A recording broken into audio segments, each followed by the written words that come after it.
चलो ध्यान से देखना। सबसे पहले हम लोग बात करने जा रहे हैं, नेक्स्ट चैप्टर है हमारा, चैप्टर नंबर ये है तुम्हारा कौन सा, 22 है ना।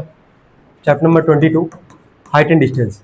हाइट एंड डिस्टेंस के लिए तुमको वैल्यूज याद होना चाहिए बहुत अच्छे तरीके से, किस किस चीज़ का, साइन का, कॉस का और क्या, टेन का, बहुत अच्छे से याद होना चाहिए, ठीक है। इन्हीं में से लगना है, और ज़्यादा भी लगेगा कौन सा तुम्हारा, या तो साइन लगता है या तो क्या लगता है, टेन। ज़्यादातर चांस यही होता है लगने का, या तो साइन या तो क्या, टेन। क्वेश्चन ऐसा डिजाइन ही किया जाता है कि वहाँ पे लग जाए। अब यहाँ पे सोचोगे क्या, पहले हम वही लेके समझा दे रहे हैं तुम लोग को। जैसे मान लो एक ट्राइंगल है मेरे पास, फिगर ड्रॉ करना पड़ेगा, ध्यान रखना, फिगर ड्रॉ करना पड़ता है, इस बात को ध्यान रखना। और लगभग फिगर कैसा बनाते हैं, राइट एंगल ट्रायंगल, कैसा बनाते हैं, राइट एंगल ट्रायंगल बनेगा वहां पे। जैसे मान लो एक ट्रायंगल हमारे पास ABC है ना, यहाँ से ये तो एक 90 हो गई तो फिक्स हो गया हमारे पास। यहाँ पे कोई एंगल बन रहा है, मान लो थीटा है, ये मान लो है हमारे पास ये है 2x और ये है मान लो x, ठीक है, ये मान लेते हैं अभी हम लोग फिलहाल में। अब कंडीशन के हिसाब से जरा सोचो, ट्रिग्नोमेट्री का पहला वाला सब लोग पढ़े थे, जहां एंगल बनता है, जहां एंगल बनता है उसके ठीक सामने वाला क्या कहलाता है तुम्हारा, परपेंडिकुलर। क्या कहलाता है, परपेंडिकुलर। जो 90 का अपोजिट वाला वो क्या होता है, हाइपोटेनस। क्या होता है, हाइपोटेनस। और जो बच जाता है वो क्या होता है, बेस। यही होता है हमारे पास। जो तुमको ट्रायंगल बना के, जो तुमको ट्रायंगल में जो तुमको दो साइड जहां पे तुम्हारा वैल्यूज गिवन होगा ना, उन दो को लेके सोचोगे कि साइन लगेगा, कॉस लगेगा कि टेन लगेगा। जैसे साइन थीटा का फॉर्मूला क्या था, P/H, कॉस क्या था, B/H, और टेन क्या था, P/B।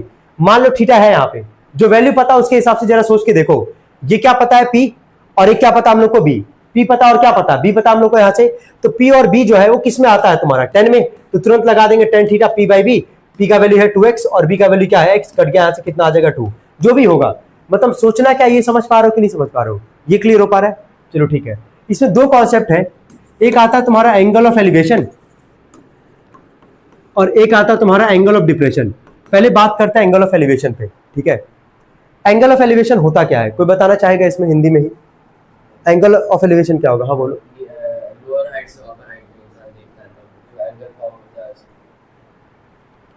सही बोल लो। चलो बाकी लोग जरा सोचना, कितने लोग क्या इसमें, सभी लोग जो होंगे, ऐसा तो होगा नहीं कि कोई ऊपर देखा ही नहीं होगा आसमान में, ठीक है। लेकिन एक कंडीशन लेके चलते हैं, जनवरी में लगभग, ठीक है, मकर संक्रांति आता है तो तुम देखते होगे पतंग उड़ता है।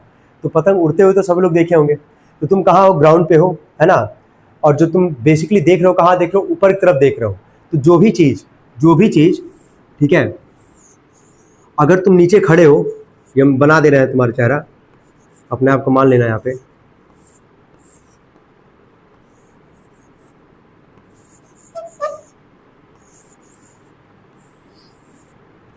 अब उधर देखना है उसको, अब उधर कैसे दिखाएंगे, ठीक है, बस समझ लो ऐसे के लिए। जो भी चीज़ तुम नीचे से ऊपर की तरफ देखोगे बनते हुए, है ना, उसको क्या बोलेंगे, एंगल ऑफ एलिवेशन। क्या बोलेंगे, एंगल ऑफ एलिवेशन। और यहाँ पे हम बेसिकली उड़ा रहे हैं यहाँ पे पतंग तो बना लेंगे हम वैसे, हाँ ठीक है। अब यहाँ पे एक इंसान खड़ा है, ठीक है, वो नीचे से कहाँ देख रहा है, ऊपर की तरफ देख रहा है। तो जो यहाँ एंगल बनेगा, जो एंगल बन रहा है क्या है, थीटा है। इसी एंगल को हम लोग क्या बोलते हैं, एंगल ऑफ एलिवेशन। क्या बोलते हैं, एंगल ऑफ एलिवेशन। क्लियर हो पा रहा है कि नहीं हो पा रहा है। चलो ठीक है। अब आते हैं सेकंड वाले पे, जो कि है तुम्हारा एंगल ऑफ डिप्रेशन। तो यार तुम भी समझ रहे होगे कि एलिवेशन का ठीक उल्टा तुम्हारा क्या होगा, एंगल ऑफ क्या, डिप्रेशन। एलिवेशन में कहां से कहां बन रहा है, नीचे से कहां, ऊपर की तरफ जो एंगल बन रहा है उसको क्या बोल रहे हैं, एंगल ऑफ क्या, एलिवेशन। जब ऊपर से नीचे की तरफ तुम देखोगे, वहां जो एंगल फॉर्म होगा उसको क्या बोलेंगे, एंगल ऑफ डिप्रेशन। लेकिन कुछ कंडीशन है यहाँ पे, जब भी डिप्रेशन का सवाल करोगे तो कुछ बातों का ध्यान रखोगे, वही हम डिस्कस यहाँ पे करने जा रहे हैं। अब देखो,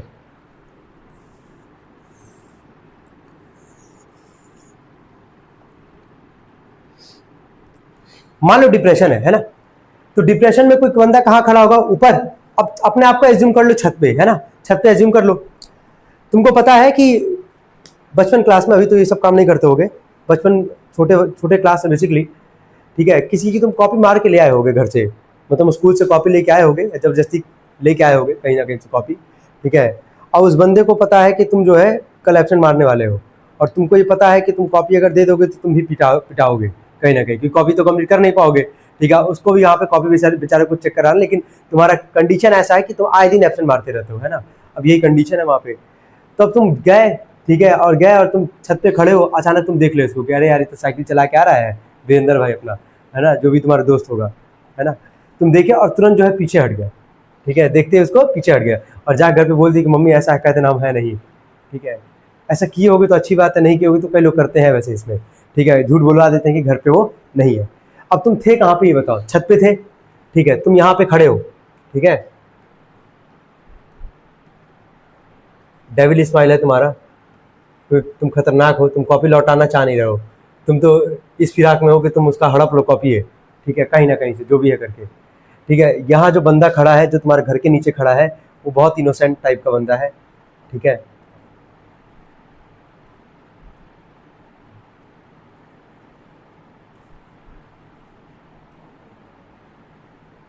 और बेचारे रोने ही वाला है या रो ही दिया है, मान लो छोटा है ना बेचारा।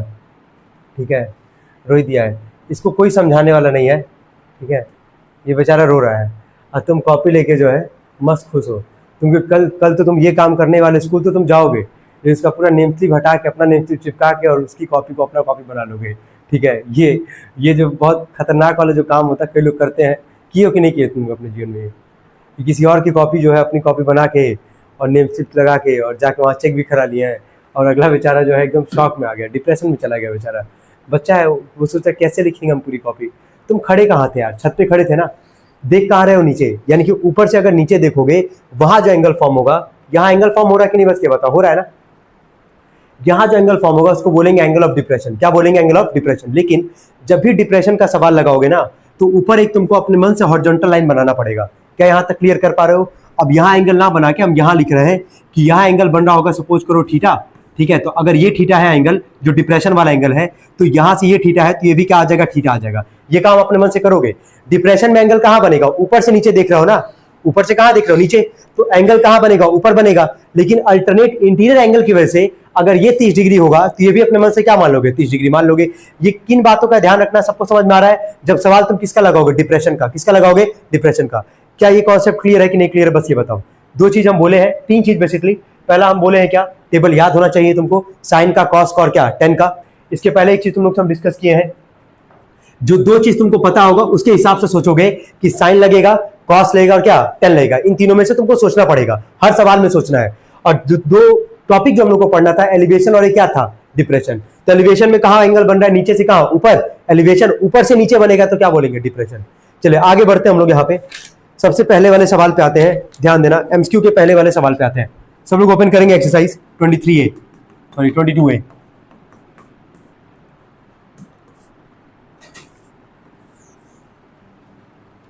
अपने मन से नाम लिख लेना, उससे कोई दिक्कत नहीं आएगा।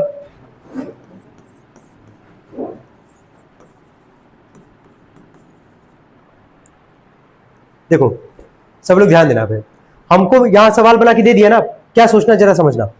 सवाल है, फिगर ड्रॉ करके दे दिया हम लोग को, हमसे बोला एक्स की वैल्यू निकालनी है। ये थीटा है कि नहीं ये बताओ? है थीटा। यहां एंगल कितने का बनना है यार? ऑब्वियस सी बात है 90 का ही बनेगा। अगर ये थीटा है तो जो वैल्यू दिया गया उसको लेके सोचना है। ये थीटा है तो इसके ठीक सामने वाले, ये किसका काम करेगा? परपेंडिकुलर। जो बच जाएगा किसका काम करेगा? बेस का। तो परपेंडिकुलर पता है 15, बेस पता है क्या है? एक्स है। तो पी बाई बी, तो पी बाई बी किस में होता है? 10 में। यही सोचना है भाई, हर सवाल में यही सोचना है। तो अब यहां लगाओगे जब, तो 10 थीटा होता है ना, 10 थीटा। तो थीटा है कितना? 60। तो 10 60 बराबर परपेंडिकुलर कितना हमारे पास? 15, और बेस कितना हमारे पास? x। 10 60 का वैल्यू क्या होता है? √3। कितना होता है? √3 बराबर 15 अपॉन में x। x को इधर भेज दो, यह आ जाएगा 15 अपॉन में √3। ये कहीं ऑप्शन तो दिखेगा नहीं, तुम लोग को पता है कि डिनोमिनेटर में कभी रूट नहीं रहता है। तो इसको क्या करोगे? रेशनलाइज करोगे। सिंगल डिजिट का नंबर दिख रहा है तुमको √3, तो ऊपर नीचे किससे मल्टीप्लाई कर लोगे? √3 से। 15 √3 आ जाएगा ये, और √3 में √3 का कितना आ जाएगा? 3। क्या 3 से 15 कट जाएगा 5 बार में? तो एक बार आंसर जरा चेक कर लो, क्या डेसिमल में दिया है कि रूट में ही रख के दिया गया है तुम्हारा? तो 5 √3 होगा ऑप्शन शायद। हाँ, 5 √3 सेंटीमीटर लगा लेना। कोई दिक्कत हो तो बताओ। क्लियर है यहाँ तक सबको? ठीक है, नोट करेंगे।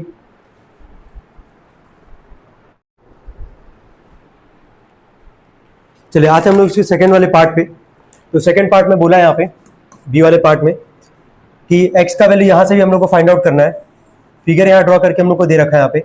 ये 60 डिग्री का है, ये एक्स मीटर है, ये 40 मीटर है, और यहाँ से अपने मन से हम लोग लिख ले रहे नाम ए बी और क्या सी। ध्यान देना सब लोग, समझना। सेकंड वाले पार्ट में ये बताओ, हम क्या बोले कि जो दो साइड देगा उसको लेके सोचना है कि साइन कॉस या क्या लगाना है? 10। एक्स का ही वैल्यू निकालना है। ये 90 ये किसका काम करेगा? जो वैल्यू दिया गया, ये क्या है तुम्हारा? हाइपोटेनस। ये क्या है तुम्हारा हाइपोटेनस।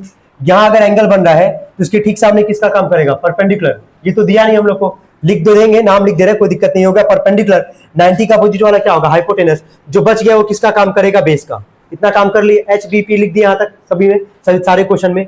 अब जो दो वैल्यू दिया गया उसको लेके सोचना है, क्या क्या पता है, बेस पता है और क्या पता, हाइपोटेनस पता है ना। तो बेस अपॉन हाइपोटेनस किस में होता है, कॉस में। आराम से लगाए, यहाँ पे लिख दिए कॉस, और कितना डिग्री है वहां पे 60, कॉस 60 बराबर बेस का वैल्यू क्या हमारे पास x और हाइपोटेनस क्या है 40। कॉस 60 का वैल्यू कितना होता है, हाँ क्या 1/2 √2 बोल रही है तुम, x अपॉन में 40, 2 1 जा 2, 20 बार में चला जाएगा, 20 1 जा कितना आ जाएगा 20 मीटर। क्या सभी लोग का आंसर आया था कि नहीं आया था सेकंड वाले पार्ट में, क्लियर हो पा रहा है कैसे करना है यहाँ पे। अब आते हैं थर्ड वाले पार्ट पे, इसके सी वाले पार्ट पे आते हैं। बोला in the given figure A B is equal to B D. अब यहाँ बहुत इंपॉर्टेंट चीज है, ये नहीं भी देता ना तो भी यहाँ पे हम लोग को समझना पड़ता। जैसे फिगर ही पहले ड्रॉ कर लेते हम लोग,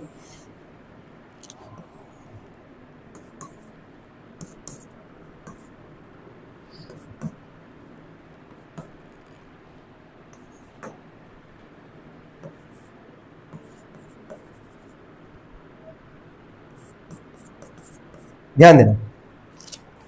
फिगर में ही तुम देखोगे कि दो यहाँ पे लाइन बना के दे रखा है, यानी कि ए बी जो है वो तुम्हारा किसके इक्वल दिया गया है, बीडी के। ये पहले से मेंशन है हमारे पास, ए बी जो है, ए बी वाला किसके इक्वल है, बीडी के इक्वल है। आगे क्या बोला हमसे कि बीसी बराबर 20 सेंटीमीटर, जो कि तुमको दिख रहा होगा यहाँ पे है। एंगल डी बराबर 45 डिग्री, ये भी तुमको दिख रहा होगा। हमसे बोला लेंथ ऑफ एसी निकालने के लिए, ध्यान से सुनो। एसी का लेंथ ए से लेके सी तक दिख रहा है कि नहीं दिख रहा है। तो ए से लेके सी में क्या तुम्हारे पास दो साइड आ रहा है कि नहीं आ रहा है यार। ए से लेके सी में दो साइड कौन कौन सा आ रहा है, एक तो ए बी आ रहा है और एक तुम्हारे पास क्या आ रहा है, बीसी आ रहा है। अगर ए बी और बीसी को जोड़ोगे तभी तुम लोग को जाके क्या मिलेगा, एसी मिलेगा। यहां तक क्लियर हो पा रहा है सवाल में क्या करना हम लोग को। अब यहाँ पे क्या करेंगे, एसी पहले ए बी जो है वो पहले बता दिए कि ए बी जो है वो किसके इक्वल है, बीडी के। तो हम लोग अगर बीडी निकालेंगे तो ए बी अपने आप इक्वल आ जाएगा, क्योंकि ए बी किसके इक्वल है, बीडी के। तो पहला काम है बीडी निकालना, ठीक है। अगर बीडी निकालेंगे तो ए बी का वैल्यू मिल जाएगा, और बीसी का वैल्यू पहले से पता है क्या है, 20 है। दोनों को जोड़ देंगे, काम हो जाएगा। ये क्लियर है। अब आ जाए इस ट्रायंगल में, हम लिख रहे हैं यहाँ पे ट्रायंगल का नाम, इन ट्रायंगल बीसीडी। सबको दिख रहा होगा ट्रायंगल, यही ट्रायंगल है हमारे पास बीसीडी। देख के बताना 90 के अपोजिट ये किसका काम करेगा, हाइपोटेनस। यहां एंगल है, ये किसका काम करेगा, परपेंडिकुलर। यही है ना। आखिर हम लोग को बीडी ही तो निकालना है। तो देखो जो निकालना है वो क्या है, हाइपोटेनस, और जो दिया है वो क्या है, परपेंडिकुलर। पी और क्या एच, क्या लगाओगे, साइन। समझ में आ रहा है क्या बोल रहा है। जो निकालना वो क्या है, हाइपोटेनस है, और जो दिया वो क्या है, परपेंडिकुलर। यानी कि पी बाई एच किस में आता है, साइन में। तो क्या लिखोगे यहाँ पे, साइन, और थीटा है कितना 45, परपेंडिकुलर कितना हमारे पास 20, और हाइपोटेनस का नाम क्या हमारे पास, बीडी। साइन 45 का वैल्यू क्या होता है यार, 1/√2 बराबर 20 अपॉन में बीडी। तो बीडी का वैल्यू कितना आ जाएगा यहाँ से, 20√2 सेंटीमीटर। क्या बीडी निकल गया हमारे पास। जब बीडी निकल गया तो बीडी किसके इक्वल था, एबी के। तो लिख देंगे बीडी बराबर एबी, और दोनों इक्वल है किसके, 20√2 सेंटीमीटर। क्या इतना काम आ गया। एसी निकालना है, एबी बीडी के इक्वल था तो कितना है 20√2, और बीसी का वैल्यू पहले से कितना हमारे पास 20। क्या इनमें से कुछ कॉमन कर सकते हो, 20 कॉमन करोगे तो ब्रैकेट में क्या बचेगा, √2 + 1। देख लो अगर ये सही है तो ठीक है, नहीं तो हम लोग √2 का वैल्यू भी रखेंगे। ऑप्शन में है क्या, ये नहीं है। अब देखो ऑप्शन में नहीं है, जब ऑप्शन में नहीं है तो √2 का वैल्यू पता है तुमको क्या होता है, 1.414। क्या होता है 1.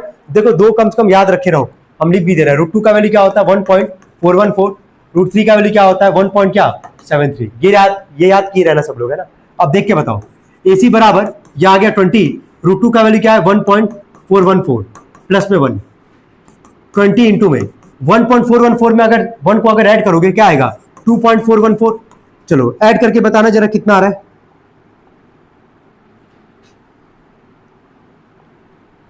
ऐड करके बताओ कितना आ रहा है, 20 इंटू में 2.4, सॉरी मल्टीप्लाई करके बताओ कितना आ रहा है। 2 का मल्टीप्लाई कर लो पहले, 2 का मल्टीप्लाई करके बोलो कितना आ रहा है। 4 2 8, 2 1 2, 4 2 8, 2 2 4, यही आएगा। और यहाँ जीरो, यहाँ पे जीरो, इसको हम लोग ऐसे लगा लेंगे। अब एक बार आंसर जरा चेक कर लो, तुम्हारा क्या दे रखा है यहाँ पे 4 पॉइंट क्या लिखा गया 8, लेकिन यहाँ तो ऑप्शन ही नहीं है भाई। अच्छा सॉरी, हाँ ठीक, 3 प्लेस पे डेसिमल है ना, मल्टीप्लाई करने के बाद 3 प्लेस पे राइट साइड से 3, 48.28 सेंटीमीटर। अब देख लो ऑप्शन में जरूर होगा, तुमको दिख रहा होगा कौन सा ऑप्शन है, सेकंड वाला दिख रहा है। सेकंड वाला ऑप्शन सब लोग को दिख रहा होगा। 48 पॉइंट क्या लिखा गया है 28। 48 पॉइंट क्या हमारा 280 है, बिल्कुल सही, यही आंसर होगा। चलो नेक्स्ट क्वेश्चन पे आते हैं, डी वाले पार्ट पे आते हैं इसके। तो डी वाला पार्ट देखना है यहाँ पे, पहले फिगर ड्रॉ करते हैं।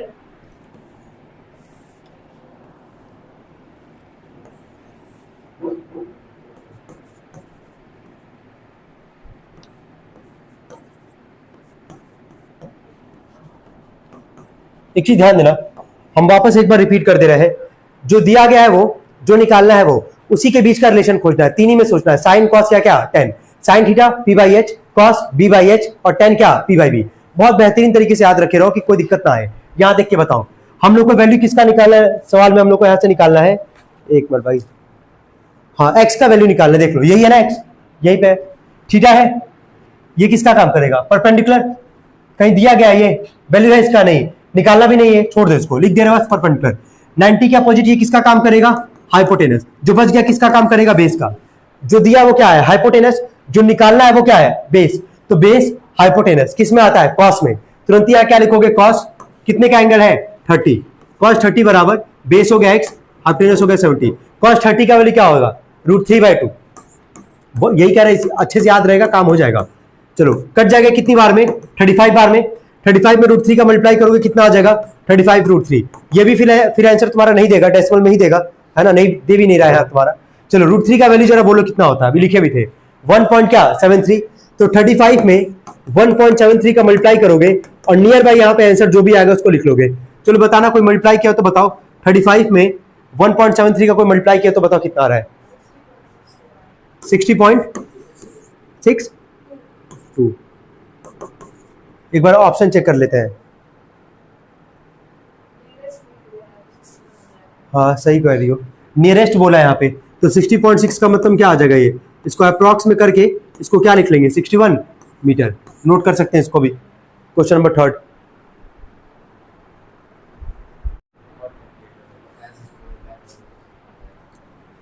चलिए डी वाले पार्ट पे आते हैं, इसके सॉरी ई वाले पार्ट पे आते हैं। बोला लेंथ ऑफ द डीसी, ये काफी अच्छा सवाल है, यहाँ से एक कॉन्सेप्ट जनरेट करेंगे हम लोग और इसको ध्यान रखना है पूरे सवाल में, और तुम आगे जितने भी क्वेश्चंस लगाएंगे हम लोग उसको तुम लोग ध्यान दोगे। ये 30 डिग्री है, ये कितना है हमारे पास, यहाँ एंगल है 45 डिग्री का।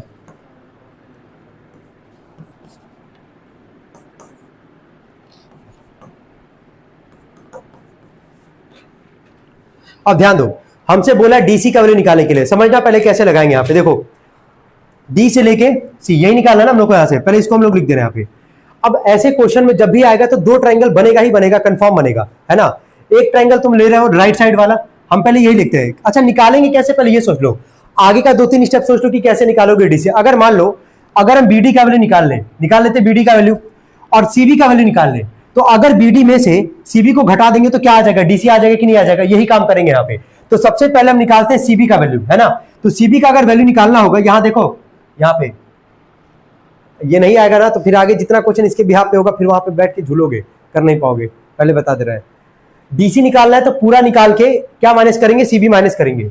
अगर सीबी का वैल्यू निकाल लेंगे अगर हम लोग यहाँ से, तो क्या काम हमारा हो जाएगा। तो सीबी का वैल्यू निकालने के लिए क्या इसी वाले ट्रायंगल में जाएंगे, चलो इस वाले ट्रायंगल में जाते हैं। तो ये कितने का एंगल बना रहा है, ये 90 का। अब देखो यहाँ थीटा है कितना है 45, जो दिया गया है वो किसका काम करेगा, थीटा के सामने वाला क्या होता है परपेंडिकुलर, और जो निकालना है ये जो निकालना है ये किसका काम करेगा बेस का। क्लियर हो गया, बाकी से को मतलब तो है नहीं। 90 का अपोजिट क्या होता है हाइपोटेनस, ना निकालना ना हम लोग को दिया है इसका वैल्यू, जो निकालना वो क्या है बेस, और जो दिया गया वो क्या है परपेंडिकुलर। क्या लगाओगे पी बाई बी, किसके बीच का रिलेशन होता है 10 का। तो जब लिखेंगे in triangle A B C, तो सबसे पहले लगा रहे हैं यहाँ पे 10, थीटा कितना हमारे पास 45, परपेंडिकुलर कितना है 10, और बेस का नाम क्या है सीबी। 10 45 का वैल्यू क्या होता है 1 होता है, 1 इज इक्वल टू 10 अपॉन में सीबी, सीबी में 1 का सीबी का वैल्यू कितना आ गया हमारे पास 10 मीटर। क्या सीबी आ गया हमारे पास। ऐसे ही क्या बड़े वाले ट्रायंगल में चलेंगे, तो चलो बताओ बड़ा वाला ट्रायंगल है कौन यहाँ पे, हाँ देख के बताओ। इन ट्रायंगल क्या लिखोगे, बड़े वाले ट्रायंगल का नाम क्या लिखोगे ए बी डी लिखोगे ना, ए बी और क्या डी। अब देखो अब ए बी डी में जब बड़ा ट्रायंगल ले रहे हो तो यहाँ एंगल कितने का है 30 क्या। अब इस लाइन को भूल जाना, इस लाइन को मत मानना कि है यहाँ पे, क्योंकि बड़ा ट्रायंगल लेके चल लो। इसके ठीक सामने जो तुम्हारा होगा वो क्या होगा परपेंडिकुलर, तो कौन होगा परपेंडिकुलर ए बी, क्या वैल्यू दिया गया उसका क्या है 10, और ये जो नीचे वाला है डीबी वाला जो पार्ट है ये किसका काम करेगा, बेस का करेगा ना, बेस का। तो जब लिखोगे तो 10 यहां पे कितना लगा रहे हो 30 डिग्री, परपेंडिकुलर का पहले नाम ही लिख दे रहा है इसमें एबी पर एबी जो होगा किसका काम करेगा, परपेंडिकुलर का, और जो डीबी होगा वो किसका काम करेगा, तुम्हारा बेस का। हो गया। 10 30 का वैल्यू क्या होता है 1/√3, एबी का वैल्यू कितना है 10 अपॉन में डीबी, डीबी 1 का डीबी इक्वल टू कितना आ जाएगा 10√3। आगे यहाँ पे हमारे पास ये किस में आ गया तुम्हारा मीटर में, जो निकालना था उस पे आ जाओ, डीसी निकालना था ना। क्या डीसी कैसे निकलेगा, डीबी में से किसको माइनस करेंगे, सीबी को। तो यहां लिख रहे हैं डीसी बराबर डीबी माइनस डीसी बराबर डीबी माइनस सीबी। डीबी का वैल्यू कितना हमारे पास 10√3, सीबी का वैल्यू कितना हमारे पास 10। क्या इसको सॉल्व करके निकाल सकते हैं कि नहीं निकाल सकते हैं, एक बार देख लो। क्या यहां से कॉमन पहले बताओ क्या निकालोगे 10, तो ब्रैकेट में क्या बचेगा √3 - 1। देख लो अगर इतने पे अगर आंसर तो ठीक है, नहीं तो √3 का वैल्यू हम लोग यहाँ पे रखेंगे, है दिया तो है, नहीं जरूरत ही नहीं आगे जाने का, नोट कर लेंगे इसको। क्या है क्वेश्चन नंबर 2, बोला the height of a tree is √3 times. अब यहाँ डायग्राम बनाना है तुमको यार, हमेशा हर सवाल में डायग्राम बनाना है। बोला कि the height of a tree is √3 times the length of its shadow. देखो find the angle of elevation, पहले सवाल क्लियर कर लेना कि एलिवेशन का सवाल है कि डिप्रेशन का सवाल है। यहां लिख दिया किसका सवाल है, एलिवेशन का। तो एलिवेशन में कंफर्म हो गया कि फिगर तुम यही बनाओगे, एंगल नीचे से कहां बनेगा, ऊपर की तरफ बनेगा। काम हो गया हमारा, ये पहले बना दे रहे हैं यहाँ पे राइट एंगल ट्रायंगल, बन गया राइट एंगल ट्रायंगल। बोल रहा है यहाँ पे कि जो हाइट ऑफ ट्री है, मान लो ट्री का हाइट क्या तुमको दिख रहा है, AB है, कह रहा हाइट ऑफ जो ट्री है √3 टाइम्स है उसके शैडो के लेंथ के, है ना। तो उसका शैडो, ये मान लो ट्री है, इसका शैडो नीचे ही तो बनेगा। तो क्या शैडो का लेंथ अभी हम लोग को पता है क्या, नहीं। क्या शैडो का लेंथ नहीं पता तो क्या मानोगे, x मानोगे। जो हाइट बोला है वो क्या बोला है, √3 टाइम्स है किसके, शैडो के। तो शैडो माने x, तो हाइट कितना आ जाएगा √3x। होगा कि नहीं होगा बस ये बताओ। क्या ये लाइन तो लिखना पड़ेगा ना, let the shadow of the क्या ट्री भी क्या x मीटर है कि सेंटीमीटर है, कुछ है ही नहीं, तो खाली x मानोगे वहां पे, ठीक है। तो हाइट ऑफ द ट्री भी क्या √3x। हो गया यहां तक काम। और ये एंगल ऑफ एलिवेशन क्या है, थीटा ही तो है। अब देखो थीटा है, इसके सामने वाला क्या है ये परपेंडिकुलर, और ये किसका काम करेगा, बेस का। P/B क्या लगाओगे 10, कंफर्म हो गया 10। तो लिख देना in triangle ABC, tan theta बराबर परपेंडिकुलर कितना है √3x और बेस कितना है x। क्या x कट जाएगा, वही कल वाला कॉन्सेप्ट है भाई, अगर याद है तुम लोग को तो। 10 में किसका √3 होता है, tan 60, तो √3 की जगह क्या लिख दोगे tan 60, tan थीटा। 10 से 10 चला गया, थीटा का वैल्यू कितना आ गया 60 डिग्री। कोई डाउट हो तो बताओ। क्लियर हो पा रहा है कैसे किया जा रहा है, नोट करेंगे इसको।